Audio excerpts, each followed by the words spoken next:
Oi anak sekolah 90-an 2000-an, kalau kau pernah berdiri panas-panasan sambil nyanyi lagu patriotik, kuis ni untuk kau. Ada 8 soalan tentang lagu-lagu zaman sekolah. Kalau kau dapat 6 dari 8, tahniah, kau ni pelajar patriotik tulen.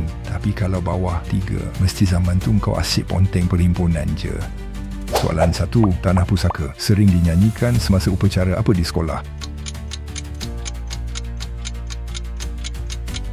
Perhimpunan Pagi. Korang masih ingat lirik penuh lagu ni? Like video ni kalau pernah jadi ketua padang waktu nyanyi lagu patriotik.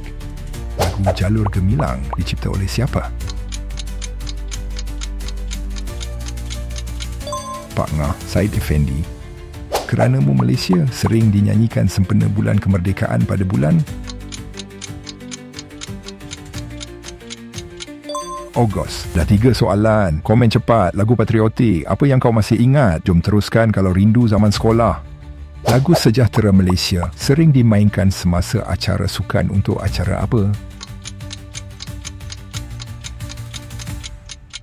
Penyampaian hadiah. Satu Malaysia menjadi tema kemerdekaan pada tahun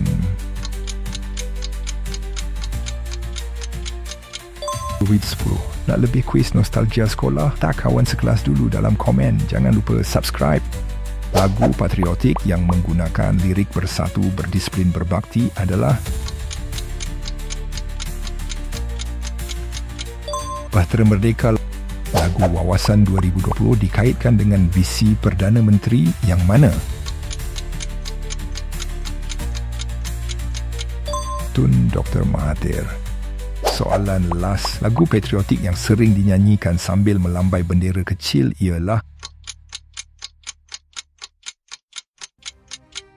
tanggal 31 tamatan. Jadi, berapa lagu yang kau masih ingat? Kalau 8 ke atas, komen aku juara lagu patriotik. Tapi kalau kurang, jangan malu. Nanti kita nyanyi sama-sama kat komen. Jangan lupa like, share dan subscribe. Next, aku nak buat kuis buku teks lama zaman sekolah kita. Selamat berjaya dan merdeka.